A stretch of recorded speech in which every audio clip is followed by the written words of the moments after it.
Está en nuestros estudios el vicepresidente de la Comisión de Justicia del Congreso de la República, el congresista Heriberto Benítez, a quien hemos invitado para conversar sobre varios temas de coyuntura, de actualidad. Así que le damos la bienvenida. Congresista Heriberto Benítez, ¿cómo está? Qué gusto saludarle. Muy buenos días, gracias por la invitación y un honor estar aquí en Radio Nacional del Perú. Muy bien, en la radio de todos los peruanos. Así es. Muy bien, congresista Heriberto Benítez, vamos por algunos temas. El tema carcelario, por ejemplo. Esta denuncia que se propaló por los medios de comunicación parece que se conocía ya de antemano, según el propio testimonio del señor Pérez Guadalupe, o sea, se conocía. ¿Por qué tiene que salir la denuncia de los medios, a través de los medios, y las autoridades correspondientes no toman acciones inmediatas, ¿no? Porque aquí está clarísimo que primero se conoció a través de un canal de televisión y luego han reaccionado las autoridades. ¿Algo así está pasando?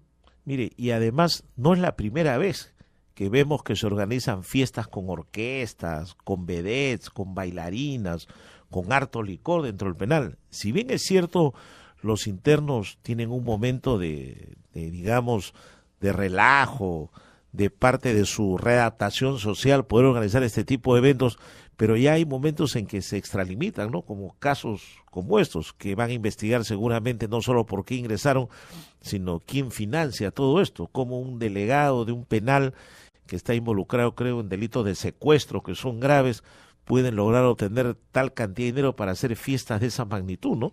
Mire, nosotros, la Comisión de Justicia y Derechos Humanos, estuvimos la semana pasada visitando el penal de San Pedro, Lurigancho. Tuvimos una reunión con los delegados jurídicos, nos alcanzaron un anteproyecto de ley para buscar que lograr una libertad excepcional, tuvimos una asamblea escuchando una serie de reclamos, visitamos una parte que le llaman La Lata, que es donde hay un tratamiento infrahumano para los internos cuando recién llegan a la cárcel. Antes de enviarlos al penal, los tienen en un ambiente sin agua, comen con la mano, no tienen dónde ubicarse, y era una cosa pero realmente deprimente. Y ahora, una semana después, nos damos con la sorpresa de que en otro penal es lo contrario, es licor, baile, fiesta, que ya no parecía un centro penitenciario, sino más bien parecía un club social, ¿no? Sí. Entonces yo creo que ahí el INPE tiene que poner mano dura, pues, ¿no? Y el tratamiento de los internos, si bien es cierto, gozan de algunos derechos, y la finalidad de todo recluso, de toda pena, es la rehabilitación o readaptación social, hay que saber manejar este tema, ¿no? Bueno, a la par con esto que ha sido un escándalo, ¿no es cierto?, nos hace recordar otras situaciones de otros penales en los cuales también hay bastantes complacencia con sus presos, ¿no? Por ejemplo, el que está acá nomás en la avenida La Colmena, donde San Jorge, sin hacer fiestas que no se saben en algún momento, sabemos que tienen visitas permanentes, les llevan el menú, les llevan ropa, es decir, o sea, hay una especie de, digamos, de relajo en ese sentido, ¿no? No, y hasta los internos, recuerdo yo, se iban en taxi a chequearse los médicos, ¿no? Salían a la puerta del penal, tomaban un taxi, se iban, después regresaban y decían, no, confiamos en él es bueno, va y viene, ya se ha readaptado socialmente, ¿no?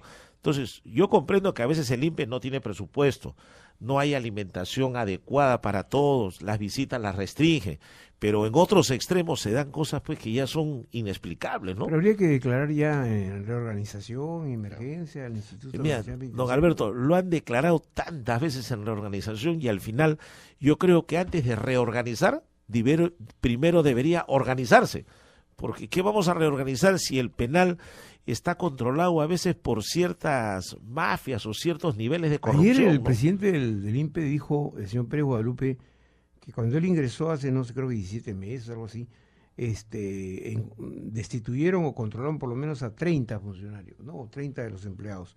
Pero dice que al pasar el tiempo han detectado más de 300 corruptos, es decir, entonces, ¿cómo hacemos? ¿Qué medidas hay que tomar, no? Porque si ya hay 300, eran 30, ahora son 300, ¿cuánto será de acá a un año? Bueno, es que ese es el problema de la cárcel, pues, porque el que está privado de su libertad y que estaba acostumbrado a tener un ritmo de vida diferente en la calle, estando libre, evidentemente que busca que corromper a la autoridad para poder seguir gozando de ciertos beneficios. Y la autoridad, lamentablemente, que está mal pagada, es fácil presa de la corrupción, ¿no? Por eso es que ingresa licor, ingresan drogas, ingresan personas en visitas no adecuadas, hay consumo de alcohol y drogas al interior del penal. Entonces, ¿cómo termina todo esto, no? Ahora, pareciera que hubiera un síndrome carcelario, ¿no? Porque los guardianes, los encargados de controlar a la población penitenciaria terminan siendo amigos o conocidos de los presos. Pues conviven con ellos. Claro, entonces, ¿cómo controlarlos? ¿Cómo no satisfacer sus necesidades cuando hay plata de por medio? ¿Se puede manejar esto? Y digamos, se dan estas situaciones que se han dado, ¿no? No, y además, y eso que ahora estamos viendo escándalos de reuniones, de fiestas, de licor, de baile, pero hace pocos meses el escándalo era que desde el penal dirigían bandas de secuestradores, tenían centrales telefónicas, hasta se veía en la televisión cómo colgaban para llamar y hacer amenazas desde el penal y enviar gente para que hagan secuestros, robos, asaltos. Encontraron no sé cuántos criaderos de gallos de pelea. También, o sea, como 500 gallos, galpones. Claro, o sea, es una cosa increíble. La pregunta es cómo se logra todo esto. Ahora, yo creo que parte del problema es que como los internos no trabajan, o sea, no todos trabajan, entonces el ocio hace que se dediquen pues a muchas de estas actividades, ¿no? Ahora, si hubiera un sistema penitenciario en el cual el interno tuviera que realizar trabajos, ya sea en penales agrícolas o en otro tipo de centros penitenciarios, de repente ya no tendrían tiempo ni de pensar en fiestas, sino que estarían trabajando, retornarían cansados y al día siguiente estarían en la misma rutina. Pero acá no hay trabajo. Es más, me he enterado de que hay casos de internos que les cobran un sol diario para darles constancia de que trabajan. Entonces tú vas al penal X, por decir, tienes 6.000 internos, los 6.000 tienen constancia de trabajo. Entonces la pregunta es, ¿dónde trabajaron los 6.000? Si en algún penal de repente hay una panadería, de repente hay cocina, de repente hay lugar para que hagan trabajos manuales, pero no todos tienen el trabajo. Pero a la hora de la constancia, todos la tienen. Entonces ahí también hay un nivel de corrupción, ¿no? ¿Y esa plata dónde va? Claro, o sea, esa plata pagan, imagínate, 5.000 internos a un sol diario. Tú estás hablando de 5.000 soles diarios. ¿A dónde va esa plata? ¿Al director? ¿Al que entrega los permisos? ¿A dónde, no? Porque el interno, evidentemente, lo primero que piensa es su libertad.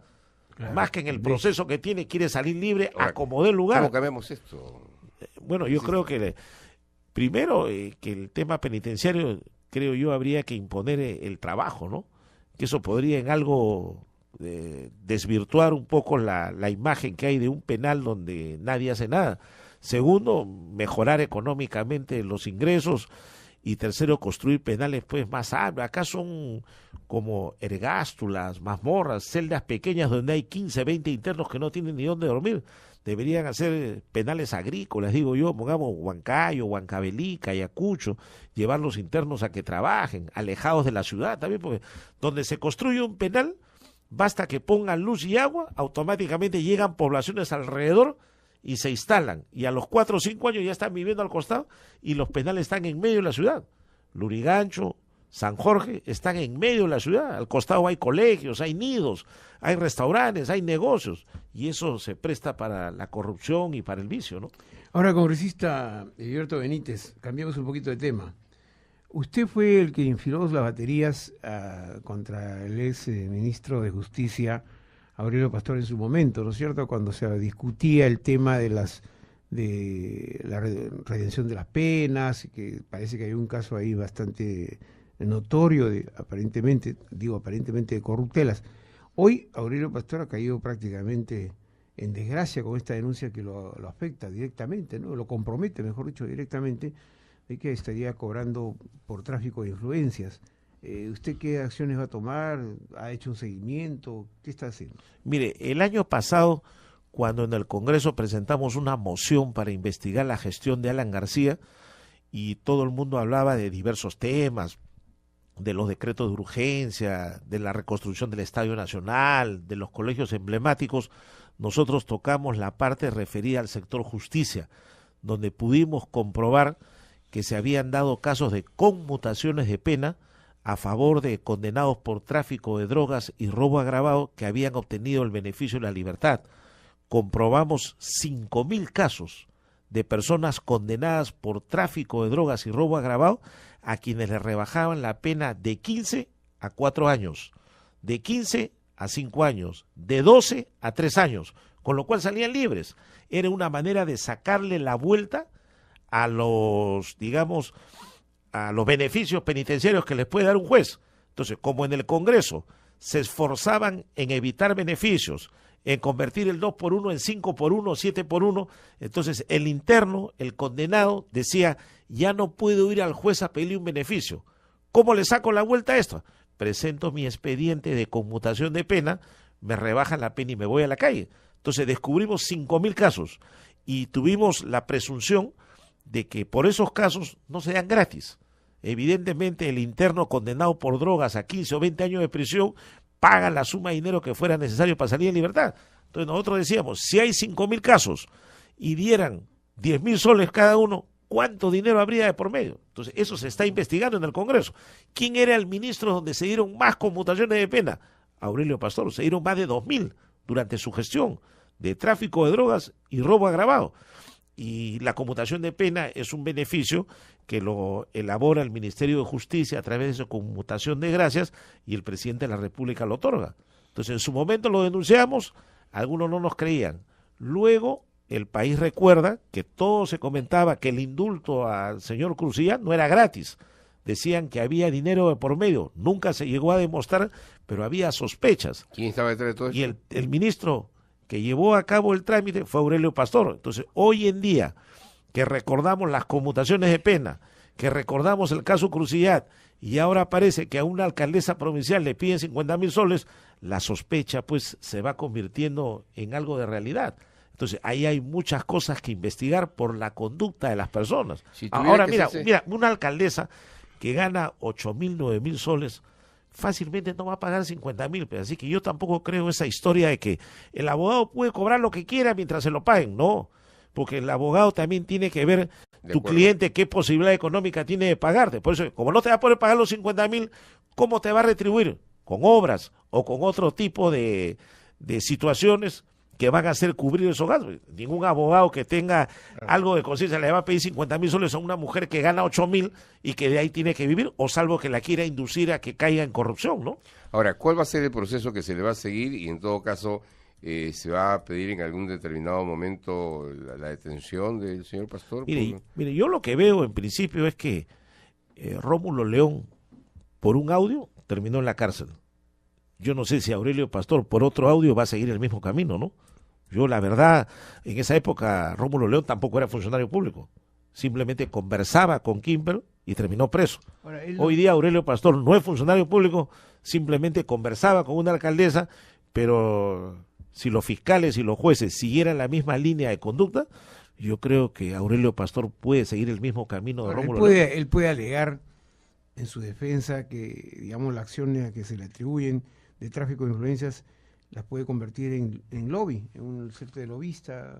No, porque legalmente él no está ni siquiera inscrito como lobista que le permita hacer ese tipo de trabajo. La ley obliga a que uno se anote en registros públicos, se anote en las entidades del Estado para que ingrese como un lobista oficial. Ahora, a mí me llama la atención, primero, que funcionarios de la Municipalidad de Tocache le envíen a un abogado privado para consultarle si una licitación está bien hecha o no, o cuál es su opinión y qué le parece, siendo este abogado, no siendo este abogado funcionario ni asesor externo de la municipalidad.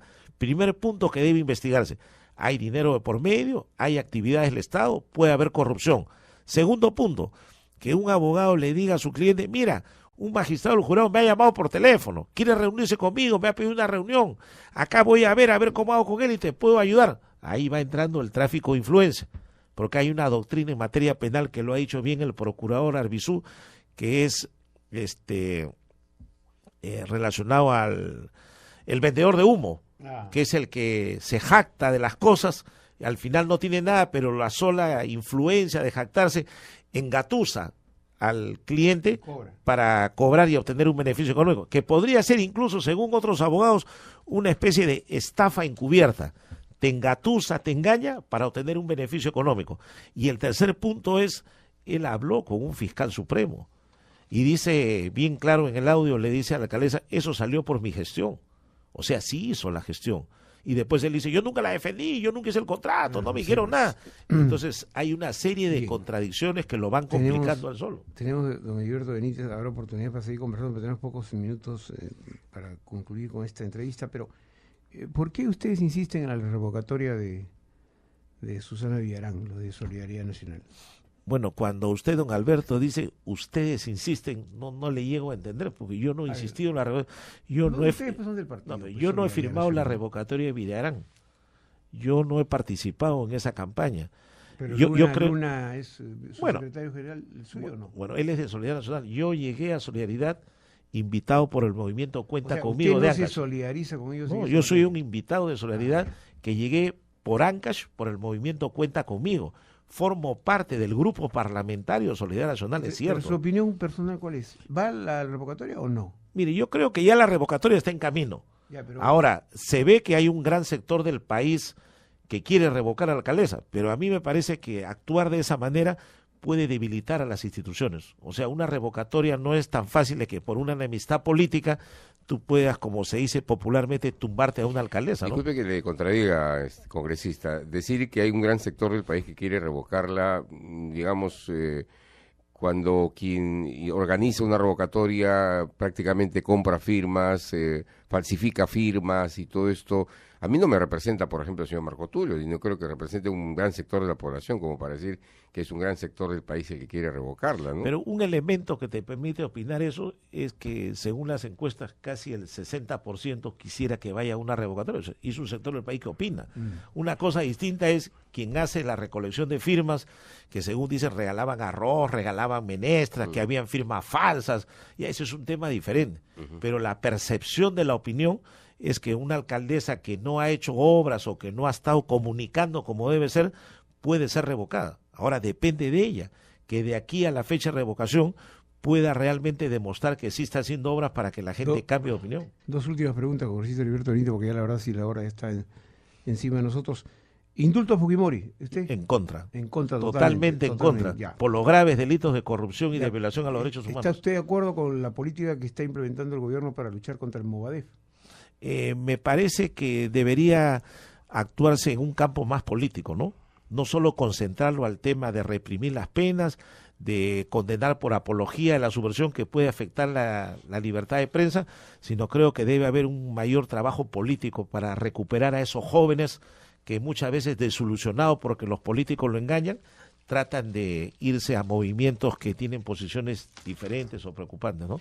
La clase política también tiene que participar, pues, ¿no? Claro. Los partidos políticos también. Por eso hay un descuido, y sobre todo el gobierno, que es el que tiene la responsabilidad, porque en la campaña es el que ofreció tal cosa y a veces no la cumple. Y ese desengaño hace que el joven acuda a otra situación, ¿no?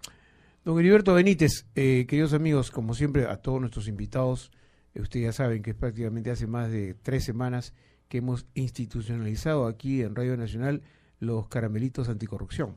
Resulta que le vamos a dar los 2 caramelitos anticorrupción al congresista para que a la hora que chupe usted su caramelito se acuerde que hay que luchar contra la corrupción. Don Alberto, yo le recuerdo algo a los amigos radiantes. Cuando asumí el cargo de congresista y juramenté, dije, juro para que los corruptos se vayan a la cárcel. Bueno, entonces, este caramelo me servirá para poder luchar a que los corruptos se vayan a la cárcel. Y dígale a sus colegas de ahí en el Congreso, ¿no es cierto?, que aquí en Radio Nacional estamos, pero así, firmes en la lucha contra la corrupción. Y así hay que apoyarlos, ¿no? Y esperemos pues que todos los corruptos se vayan presos, aun cuando haya que construir más penales. Le haremos más plata limpia. ¿No es cierto? Lamentablemente habría que construir más penales.